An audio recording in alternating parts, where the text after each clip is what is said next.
அறநிலைத்துறை அமைச்சர் சார். மாண்புமிகு பேரவைத் தலைவர் அவர்களே, மாண்புமிகு உறுப்பினர் அவர்கள் வந்து எவ்வளவு அழகாக ஒரு திரைக்கதையை தயார் பண்ணுவாருன்னு நான் இன்னைக்குதான் தெரிஞ்சுக்கிட்டேன். அழகான திரைக்கதையெல்லாம் பேசிட்டு இருந்தார். அதுவும் விவசாயிகள் மகிழ்ச்சியாக வாழ்ந்தார்கள் 5 ஆண்டுகள்ல போற போக்குல ஒரு திரைக்கதை வசனம் ஒன்று சொன்னாரு.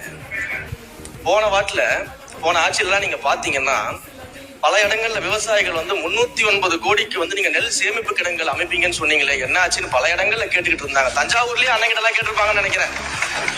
அப்ப அதெல்லாம் என்ன ஆச்சுன்றதை பத்தி சொல்லுங்க. வாகன போக்குவரத்து இருக்கு பாத்தீங்களா, அந்த கொள்முதல் செய்து விட்டு வாகன போக்குவரத்து பல்வேறு முறைகேடுகள் நடந்ததாக விவசாயிகள் எல்லாம் போராட்டம் பண்ணாங்க. அதெல்லாம் அண்ணன் கண்ணுக்கு வரவே இல்லையா என்னன்னு தெரியல.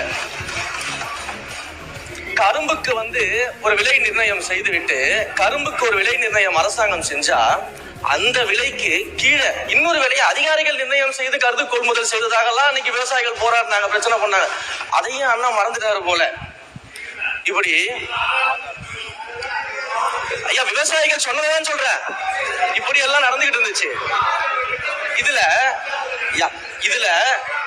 இதுல அண்ணா வந்து அழகா சொன்னாரு, யார் யாரெல்லாம் விவசாயிகள்னு சொன்னாரு. அதுல ஒரு முக்கியமான விவசாயி அண்ணன் மறந்துட்டார்.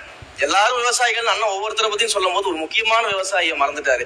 கரும்பு தோட்டத்துக்குள்ள கான்கிரீட் போட்டு நடந்த விவசாயியை பத்தி அண்ணன் சொல்ல மறந்துட்டாரு. அப்ப இவங்க சொல்ற கதையெல்லாம் எப்படி இருக்குதுன்னா, சர்க்கரையை எறும்பு தின்னுச்சு, சாக்க கரையான் தின்னுச்சுன்னு சொல்ற மாதிரி இருக்குது ஒரு கதையெல்லாம்.